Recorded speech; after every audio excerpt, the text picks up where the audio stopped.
Alhamdulillah. Tempatnya mana? Hamdan katsiran thayyiban mubarakan fi barakan alaihi kama yuhibbu rabbuna wa yarda. Asyhadu an la ilaha illallah wahdahu la syarika lah wa asyhadu anna Muhammadan abduhu wa rasuluh. Ya ayyuhalladzina amanu taqullaha haqqa tuqatih wa la tamutunna illa wa antum muslimun. Kaum muslimin, bapak ibu rahimahumullah wa azakumullah. Kembali kita mengaturkan puji dan syukur kepada Allah Subhanahu wa taala atas nikmat Allah berikan kepada kita, khususnya pada malam ini kita kembali dipertemukan oleh Allah Subhanahu wa taala dalam majlis yang mulia ini untuk melanjutkan pembahasan kita dari kitab Tauhid, yakni melanjutkan pembahasan rukun iman. Malam ini kita akan membahas al-iman bil kutub, beriman kepada kitab-kitab. Al-kutub itu jamak dari kitab, ya. Maknanya al-maktub. Kitab artinya adalah al-maktub. Maktub itu maksudnya yang tertulis atau yang ditulis. Yang dimaksud dengan Alkitab di sini adalah al-kutubul lati anzalaha Allah ta'ala ala rasulihi rahmatan lil khalqi wa hidayatan lahum liyasilu biha ila sa'adatihim fid dunya wal akhirah. Yang dimaksud dengan kitab di sini yang wajib kita imani adalah beliau Hafizullah ta'ala, yakni Syekh Shalih Fauzan, yaitu kitab-kitab yang Allah telah turunkan kepada para rasulnya sebagai rahmat bagi seluruh makhluk, hidayah bagi mereka untuk menyampaikan kepada kebahagiaan dunia dan akhirat. Ini maksudnya dengan Alkitab yang wajib kita imani. Jadi definisi ini insyaallah memberikan cakupan makna yang cukup syamil, cukup sempurna, ya. Kalau keluar dari ini maka tidak termasuk di dalamnya. Jadi kitab yang kita maksudkan adalah kitab yang diturunkan oleh Allah Subhanahu wa taala kepada para rasulnya sebagai rahmat bagi seluruh makhluk, hidayah bagi mereka untuk menyampaikan kepada kebahagiaan dunia dan akhirat. Dan beriman kepada kitab atau kepada kitab-kitab ruknun min arkanil iman, ini adalah rukun atau satu rukun dari rukun iman. Artinya at-tasdiqul jazim bi anna Allah bi anna lillahi ta'ala kutuban anzalaha ala rusulihi ila ibadihi bil haqq al-mubin wal bil ahad muslimin. Artinya kita wajib membenarkan secara pasti bahwa sesungguhnya Allah memiliki kitab-kitab yang Dia turunkan kepada para rasulnya, kepada hamba-hambanya dengan hak bagi nyata sebagai petunjuk yang menuntun kehidupan manusia. Wa annaha kalamullah, dan semua kitab yang diturunkan oleh Allah itu adalah kalam Allah azza wa jalla. Takallama biha haqiqatan kama syara'a al-wajh alladhi arad. Allah berbicara dengannya. Artinya kita meyakini bahwa kitab itu isinya adalah kalam Allah. Tidak boleh ragu, ya, kita tidak boleh ragu bahwa kitab Al-Quran dan kitab-kitab yang lain itu isinya adalah kalam Allah, perkataan Allah Subhanahu wa taala.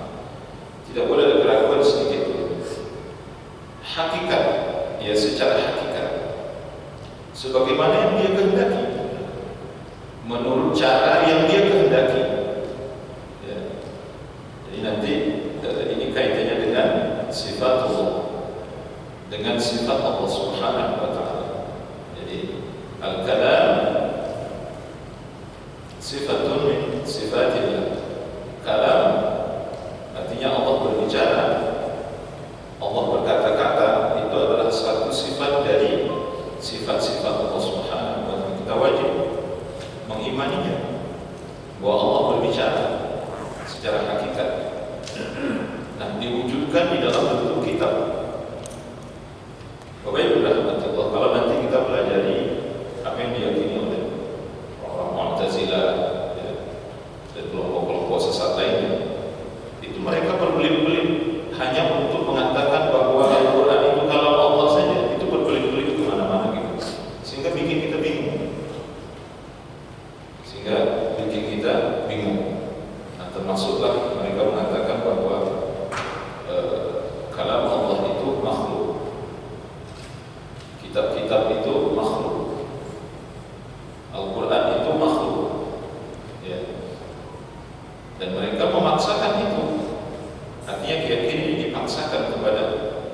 diusir.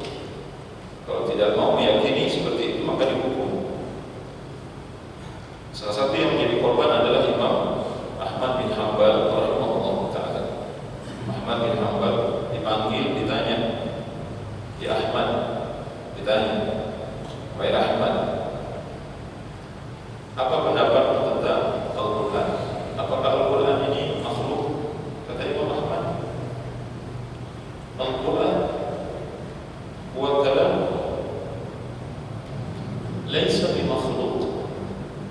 Kata Imam Ahmad, Al-Quran itu perkataan Allah, sifatun min sifatillah, satu sifat dari sifat Allah, bukan makhluk. Kalau sifat Allah berarti bukan makhluk. Nah ini itu salah satu di antara pembicaraan yang hangat di kalangan orang-orang yang sesat, ya, Bapak-Ibu Allah Subhanahu wa taala. Sedangkan para ulama salaf dalam hal ini adalah imam mazhab misalnya, mereka mengikuti ulama sebelumnya mengatakan bahwa Al-Quran adalah sifatun min sifatillah, satu sifat dari sifat Allah, laisa bi makhluk, laisa makhluqan, bukan makhluk. Nah, karena Imam Ahmad tidak sejalan dengan mereka, akhirnya dicampur habis-habisan, Imam Hambali rahimahullah taala, sampai sebagaimana disebutkan oleh anak beliau, sampai ayah beliau itu cacat, ya, jadi tulang sulbi atau tulang punggungnya Imam Ahmad itu menjadi cacat karena dicampur gitu. Padahal itu meyakini satu keyakinan yang sesat, ya, bertentangan dengan keyakinan yang sesat pada saat itu, akhirnya dihukum. Ya, kita berlindung kepada Allah dari mempersoalkan kalam Allah itu apakah makhluk atau tidak. Lebih dari itu, apakah kitab-kitab ini itu isinya kalam Allah atau bukan? Ini lebih parah lagi, ya. Itu lebih parah, karena nanti mereka mempersoalkan ini bukan kalam secara hakikat, tapi ini kalam secara majaz, ini kalam secara kias atau apa bahasa mereka. Mereka tidak mau mengatakan bahwa isi kitab itu kalam Allah secara hakikat, bukan Allah yang berbicara. Subhanallah. Kemudian kewajiban kita beriman kepada Alkitab atau kepada kitab-kitab ini banyak sekali dalil. Di antaranya apa yang tertuang dalam surah Al-Baqarah ayat 136, قولوا آمنا بالله وما أنزل إلينا وما أنزل إلى إبراهيم وإسماعيل وإسحاق ويعقوب والأسباط وما أوتي موسى وعيسى وما أوتي النبيون من ربهم لا نفرق بين أحد منهم ونحن له مسلمون. Katakanlah oleh kalian, kami beriman kepada Allah dan kami beriman kepada apa yang diturunkan kepada kami, maksudnya Al-Quran. Dan kami beriman kepada apa yang diturunkan kepada Nabi Ibrahim, kepada Ismail, kepada Ishak, kepada Ya'qub, kepada anak cucunya. Artinya kepada anak cucu dari Ya'qub dan anak cucu beliau menjadi Nabi sesudah itu. Dan kami beriman apa yang didatangkan atau yang diberikan kepada Musa dan Isa, dan apa yang diberikan kepada para Nabi dari Rabb mereka. La nufarriqu baina ahadin minhum, kami tidak membeda-bedakan satu pun dari mereka. Dan wa nahnu lahu muslimun, dan kami terhadapnya tunduk, kami terhadapnya berserah diri. Ini di antara ayatnya. Kemudian ayat yang terkenal juga masih dalam surah Al-Baqarah, amana ar-rasulu bima unzila ilaihi min rabbih wal mu'minun kullun amana billahi wa malaikatihi, seluruhnya beriman kepada Allah, beriman kepada para malaikat, kepada kitab-kitab, kepada para rasul. La nufarriqu baina ahadin min rusul, kami tidak membeda-bedakan seorang pun dari para rasul. Wa qalu sami'na wa ata'na ghufranaka rabbana wa ilaikal masir. Mereka berkata, kami mendengar, kami patuh, ampunan ya Allah yang kami harapkan, wahai Tuhan kami, wa ilaikal masir, kembali kepada Allah tempat kembali. Dan ayat-ayat lainnya kalau kita baca ayat banyak sekali, sangat banyak sekali. Adapun hadis adalah hadis Jibril, yang Jibril bertanya kepada Nabi tentang rukun iman. Maka jawab Nabi, "Antu'mina billahi wa malaikatihi wa kutubihi wa rusulihi wal yawmil akhir wa tu'mina bil qadri khairi wa syarr." Kau beriman kepada Allah, kepada para malaikat, kepada kitab-kitabnya, kepada para rasulnya, kepada hari akhir, dan kau beriman kepada takdir baik dan buruk.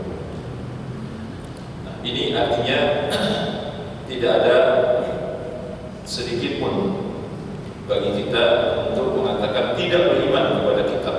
Kenapa? Karena Allah telah menegaskan, Allah telah perintahkan, dan Rasulullah SAW telah tegaskan dan perintahkan kepada kita untuk beriman kepada kitab. Sebagaimana kita beriman kepada Allah, kepada para malaikat, kepada para rasul, kepada hari kiamat, kepada takdir. Ya. Rukun iman itu tidak boleh ada satu pun yang luput dari keimanan kita. Siapa yang tidak beriman satu pun, satu saja dari rukun iman yang benar, maka imannya batal, batal seluruhnya. Dia katakan saya beriman kepada Allah, tapi saya tidak beriman kepada kitab, batal iman, tidak dilakukan. Dia katakan bahwa saya beriman kepada seluruh rukun iman, tapi saya tidak beriman kepada takdir, batal imannya, batal. Itu tidak dilakukan. Seluruh ulama sepakat mengatakan. Jadi tidak boleh ada yang kosong dari 6 rukun iman yang disebutkan itu. Disepakati oleh para ulama. Apalagi kitab, ya. Apalagi kitab. Kitab termasuk itu urutan ketiga. Kalau kita lihat dalam hadis, dalam ayat, itu selalu yang ketiga. Iman kepada kitab itu termasuk iman yang paling besar. Ya. Kemudian Bapak Ibu dirahmati Allah Subhanahu wa taala, kita lihat di sini ada empat kandungan, ya, atau 4 bagian yang wajib kita imani, yang wajib bagi kita di dalam beriman kepada kitab. Jadi sebagaimana pembahasan sebelumnya, Bapak Ibu dirahmati Allah, kita akan ditanya, saya beriman kepada Allah, bagaimana caranya beriman kepada Allah? Nah, itu nanti kan ada penjelasannya. Maka apa yang kita kenal dengan istilah rububiyah, uluhiyah, asma wa sifat itu kan sebenarnya menjelaskan tentang cara bagaimana cara beriman kepada Allah. Kemudian sama seperti kita beriman kepada malaikat, saya beriman kepada malaikat, bagaimana cara kita beriman kepada malaikat? Nah, kemudian dijelaskan bahwa kita beriman kepada malaikat itu diawali dari kita wajib mengimani bahwa malaikat itu memiliki nama-nama yang telah Allah tetapkan bagi diri. Kemudian mengimani para malaikat itu memiliki tugas-tugas khusus dan lain sebagainya. Nah, demikian pula kita beriman kepada kitab itu meliputi setidak-tidaknya empat hal. Jadi dengan memahami 4 perkara ini, insya Allah keimanan kita kepada Alkitab atau kepada kitab-kitab menjadi benar, insya Allah. Al-iman bil kutub yatadammanu arba'ata umur, ya. Beriman kepada kitab meliputi 4 perkara. Yang pertama, al-iman bi anna nuzulaha min 'indillahi subhanahu. Perkara yang pertama yang wajib kita imani terhadap kitab itu adalah kita wajib beriman bahwa Alkitab atau kitab-kitab diturunkan dari sisi Allah secara hak. Tidak boleh ada keraguan sedikit pun dalam hati kita. Bapak Ibu dirahmati Allah Subhanahu wa taala. Memang ada yang ragu kalau Al-Qur'an itu diturunkan dari sisi Allah atau Allah yang menurunkan Al-Qur'an, itu memang ada yang ragu. Ada. Makanya orang-orang kafir terdahulu tidak bisa menerima Al-Qur'an itu karena mereka enggak yakin. Termasuk orang-orang munafik. Jadi mereka tidak bisa menerima Al-Quran itu kan mereka gak yakin kalau diturun dari Allah. Maka jangan kita seperti orang-orang orang-orang kafir, orang-orang munafik, ya. Orang-orang munafik yang nifaknya nifak akbar. Jadi kalau nifaknya nifak asghar, ya mungkin mungkin mereka percaya. Tapi kepercayaan mereka itu tidak masuk ke dalam hati. Wabarakatuh Allah Subhanahu wa Ta'ala. Nah, kalau tidak yakin bahwa Al-Quran itu datang dari Allah Subhanahu wa Ta'ala atau diturunkan oleh Allah Subhanahu wa Ta'ala melalui malaikat Jibril, ya sudah selesai masalah, berarti tidak ada iman kepada kita.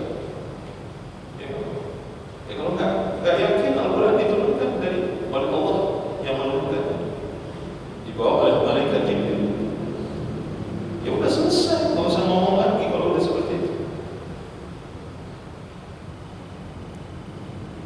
Sama seperti orang-orang kafir yang ada di tengah-tengah kita. Mereka percaya tak Al-Quran itu diturunkan? Nggak percaya mereka. Itu maksudnya.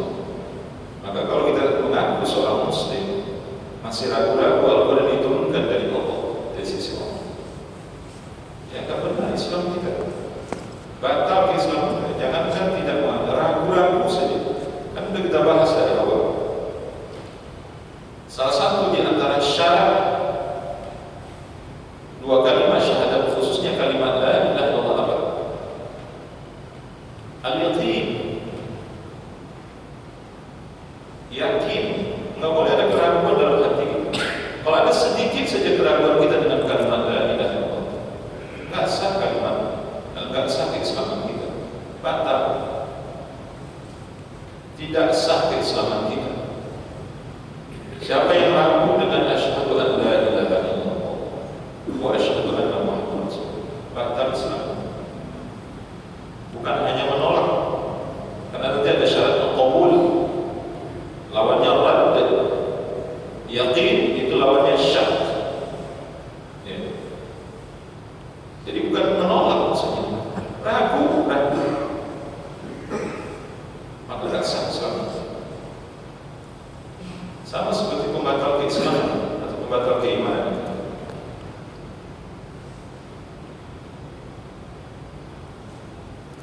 Bukan hanya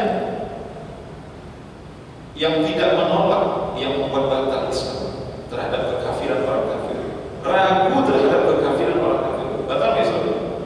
Batal Islam. Tahu ya maksudnya? Saya membuat perumpamaan itu. Kalau kita, wah, orang kafir, kita tidak ini maksudnya, namanya kita membenarkan keyakinan mereka, itu udah jelas-jelas batal Islam. Saat itu juga batal Islam. Baik dia bercanda maupun dia serius dengan kata-katanya. Nah sekarang dia tidak mengatakan, saya yakin betul kalau orang kafir itu akidah mereka benar, misalnya seperti itu. Kata banyak bila kita berani. Sekarang bukan begitu Pak, katakan. Saya ragu sebenarnya orang kafir ini benarkah mereka ini sesat? Saya ragu dia orang-orang kafir ini benarkah keyakinan mereka ini salah? Ragu gitu Pak, ragu. Itu kan tidak mengatakan keyakinan sebenarnya. Ragu. Dia ragu kalau orang kafir itu sesat. Dia ragu mengatakan bahwa akidah orang kafir itu tidak benar. Ragu dalam hati, batal Islamnya. Maka sama seperti ini. Jangankan dia meyakini bahwa saya nggak yakin kalau Al-Quran itu diturunkan oleh Allah. Saya tidak yakin kitab-kitab itu Allah yang menurunkan. Itu sudah puncak dari kekafiran. Nah sekarang Anda berkatanya seperti ini. Saya ragu sebenarnya ini kitab-kitab ini benar tak Allah yang menurunkan. Itu sudah kafir. Semoga bisa dipahami. Kita berlindung kepada Allah, jangan sampai ada keraguan dalam hati kita. Karena orang-orang di luar Islam masih tidak yakin kalau kitab, khususnya Al-Quran, diturunkan dari Allah Subhanahu wa Ta'ala. Yang kedua, al-imanu bima 'alimna asma' minha bismillah. Kita wajib mengimani nama-nama kitab tersebut sebagaimana yang kita ketahui yang Allah sebutkan di dalam Al-Quran dan hadis Nabi sallallahu alaihi wasallam. Ya, seperti Al-Quran, Taurat, Zabur, Injil, Suhuf, ya, Suhufnya Musa dan Suhuf Ibrahim misalnya. Ini ayatnya banyak sekali. Nazzalna 'alaika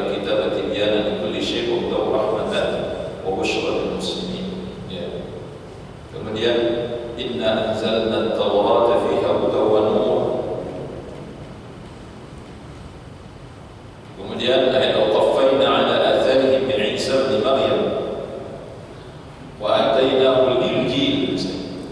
Itu dalam surah Al-Maidah. Dalam surah Al-Maidah Allah sebutkan. Jadi ada disebutkan oleh Allah dalam Al-Quran. Allah sebutkan dalam Al-Quran. Di awal surah Ali Imran misalnya, Allah Subhanahu wa taala menyebutkan Allah la ilaha illa huwal hayyul qayyum nazzala 'alaika al-kitaba bil haqqi musaddiqan lima bayna yadayhi nazzala 'alaika al-kitaba bil haqqi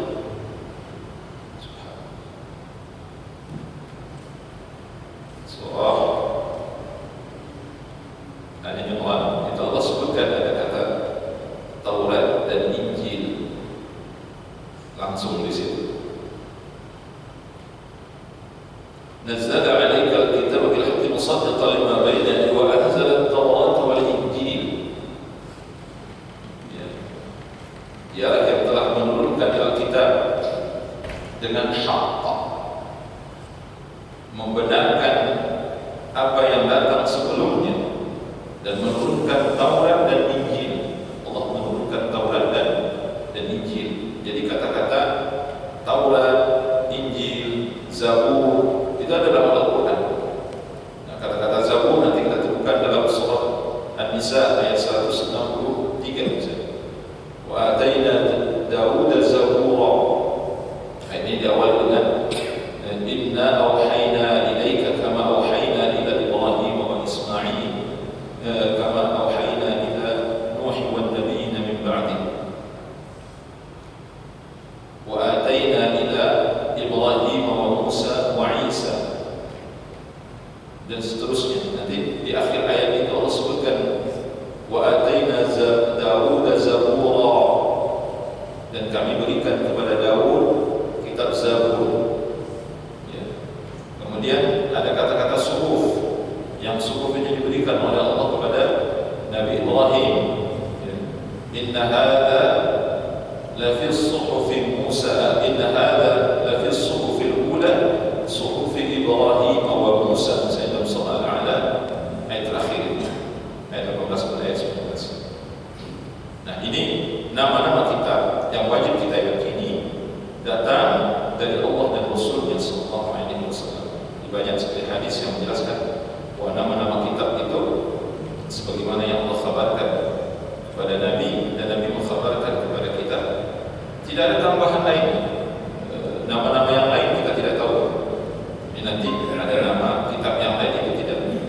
Sepanjang yang kita pelajari, Allah a'lam, tidak kita temukan ada nama lain selain nama kita sebutkan tadi. Kemudian yang ketiga, tasdiqu ma sahha akhbar min akhbari ka akhbari al-Quran wa akhbari ma lam yubaddil atau yuharrif min al-kutub as-sabiqah.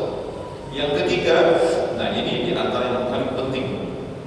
Yang paling penting, membenarkan apa yang sahih dari pengkhabaran, ya, dari pengkhabaran yang ada di dalam kitab tersebut. Baik itu dari Taurat, Injil, Zabur. Kalau Al-Quran kan perlu gitu ya, kita ragukan. Tapi kalau dari kitab-kitab selain dari Al-Quran, ya kita patut mempertanyakan ini sahih atau tidak gitu. Bahkan kalau kita tidak tahu ini sahih atau tidak, kita wajib mengembalikan 3 kitab tadi itu kepada kitab yang aslinya. Kenapa? Karena khabar yang dikhabarkan oleh 3 kitab ini selain dari Al-Quran itu nanti menjadi perbincangan yang sangat besar. Bahkan Al-Quran Karim menjelaskan kepada kita bahwa apa yang terdapat dalam kitab-kitab orang-orang Yahudi, orang-orang Nasrani, baik itu Taurat, Zabur dan Injil, itu sudah banyak terjadi perubahan-perubahan, banyaknya kekacauan-kekacauan di dalamnya, baik itu terkait dengan masalah akidah, masalah ibadah, maupun masalah hukum-hukum amal. Bapak Ibu rahmati Allah Subhanahu wa taala. Oleh karena itu, kita wajib mengimani apa yang benar apa yang sahih dari isi kitab-kitab tersebut, khususnya kitab yang 3 ini, Pak. Wajib kita mengimani kalau benar ya. Artinya kita cukup ini apa sebenarnya kita katakan kami beriman kepada kitab Taurat, Zabur dan Injil yang asli, begitu bahasa. Karena kita nggak tahu ya yang ada perubahan ini bagaimana, kacau balaunya kita nggak tahu. Nanti kan kita tampilkan ayat-ayatnya. Kita lihat di sini. Allah sendiri yang membongkar ya, betapa hancurnya kitab-kitab mereka itu, kitab Taurat, ya, Injil. Itu Allah sebutkan dalam Al-Quran. Berulang-ulang kali kita sebut tempat banyak sekali. Mereka telah mengadu-adu, ya, mengacak-acak, merusak isi kitab itu. Tapi beda dengan Al-Quran yang kita wajib yakini tidak ada satu ayat pun, tidak ada satu huruf pun yang berubah dari Al-Quran. Tidak ada satu huruf yang berubah dari Al-Quran. Bahkan tidak ada satu harakat pun yang berubah dari Al-Quran. Kita wajib yakini itu. Tidak boleh bergeser keyakinan kita. Kemudian yang kedua nanti akan kita lihat berubah. Kita wajib mengimani hukum-hukum. Ya, kita wajib mengimani hukum-hukum yang terkandung di dalam kitab-kitab tersebut selama tidak dinasakh. Tidak dinasakh. Nasakh apa nasakh itu? Tidak dihapus hukumnya. Jadi jangankan apa yang terdapat dalam Taurat, Zabur dan Injil, dalam Al-Quran saja. Kalau kita belajar juga, Bapak nanti akan baca dalam Al-Quran itu ada ayat sebenarnya masih tetap Allah tampilkan, tapi hukumnya tidak berlaku. Itu namanya dinasakh.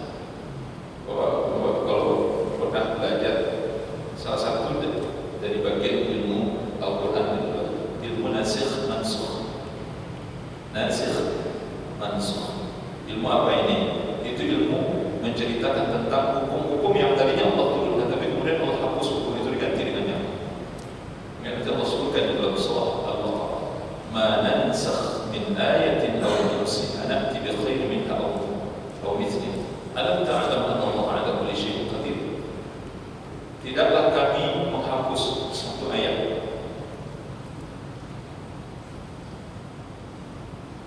mana nansakh min ayatin atau kami melupakannya, nanti bi khairin minha aw mithliha, melainkan kami akan mendatangkan ganti yang lebih baik dari itu atau yang semisalnya. Allah sebutkan dalam Al-Quran, alam ta'lam anna Allah 'ala kulli syai'in qadir. Tidakkah engkau mengetahui bahwa Allah Maha berkuasa atas segala sesuatu? Apa contoh? Contohnya tentang ayat wasiat. Itu 2 ayat, 3 ayat sebelum ayat tentang puasa. Sebelum ya ayyuhalladzina amanu kutiba 'alaikumus shiyam, 3 ayat sesudah itu. Lihat nanti ayat yang kutiba 'alaikum idza hadara ahadakumul maut in taraka khairan al-wasiyatu lil walidayn wal aqrabin haqqan 'alal muttaqin. Ya. Apa nama? Lil walidayn wal aqrabin bil ma'ruf haqqan 'alal muttaqin. Sebaik ayat 180 ayat tentang puasa 180 183 150 kali itu. Ya, kalau bisa lihat itu. Apa kata Allah? Diwajibkan kepada kalian berwasiat kepada kedua orang tua kalian, kepada karib kerabat, apabila kalian meninggalkan harta. Artinya apa? Jadi kalau kita mau mati, kalau kita sudah dekat ajal itu, maka disunnahkan, diperintahkan oleh Allah untuk berwasiat. Sekarang saya mau tanya, Bapak Ibu kita boleh nggak berwasiat kepada Bapak Ibu kita? Harta kita boleh nggak wasiat kepada ibu dan ayah kita? Boleh? Untuk mereka boleh? Nggak boleh. Tidak boleh.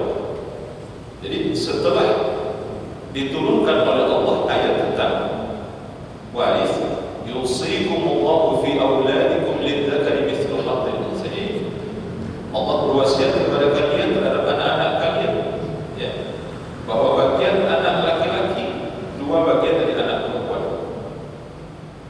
dan seterusnya. Karena kita disebutkan bahwa ibu dan ayah itu bagian dari ahli waris, dan Nabi tegaskan dalam hadisnya, la wasiyata li warithin. Ahli waris tidak menerima wasiat. Gitu. Enggak boleh nanti bapak saya wasiat sama ayah saya, enggak boleh. Maka ayat ini disebutkan itu tetap ada di sana, Pak, tapi tidak berlaku hukumnya. Jadi kalau kita bicara tentang nasakh, sesuatu di antara yang dicontoh oleh para ulama itu ayatnya. Ayatnya ada dalam Al-Quran, tapi ayat tentang wasiat kepada kedua orang tua, kepada karib kerabat yang berhak menerima harta warisan itu nggak berlaku. Ayatnya nggak berlaku lagi, hukumnya nggak berlaku. Tapi ayatnya masih ada. Paham baik maksudnya? Jadi hukum nasakh mansukh itu ada dalam Al-Quran, ada dalam hadis Nabi. Jadi Al-Quran bil Quran, Al-Quran bil hadis. Ya. Nanti dalam pelajaran itu akan kita temukan nanti. Nah, disebutkan ini wajib menjadi keyakinan. Taurat, Zabur dan Injil itu dinasakh oleh Al-Quran, dinasakh oleh Al-Quran. Maka tidak boleh kita 100% sekali lagi, tidak boleh 100% kita menjadikan Taurat, Zabur dan Injil sebagai panduan hukum. Nggak boleh. Kenapa? Karena hukumnya 100% sudah dinasakh oleh Allah. Salah satu di antara ayatnya adalah yang terdapat dalam surah Al-Maidah ayat 7. Oh, bisa lihat. Apa? Ayat 48. Ya. Azan dulu. Nanti akan kita tambahkan sedikit. Azan dulu. Nah, ini penting sekali. Penting sekali bicara tentang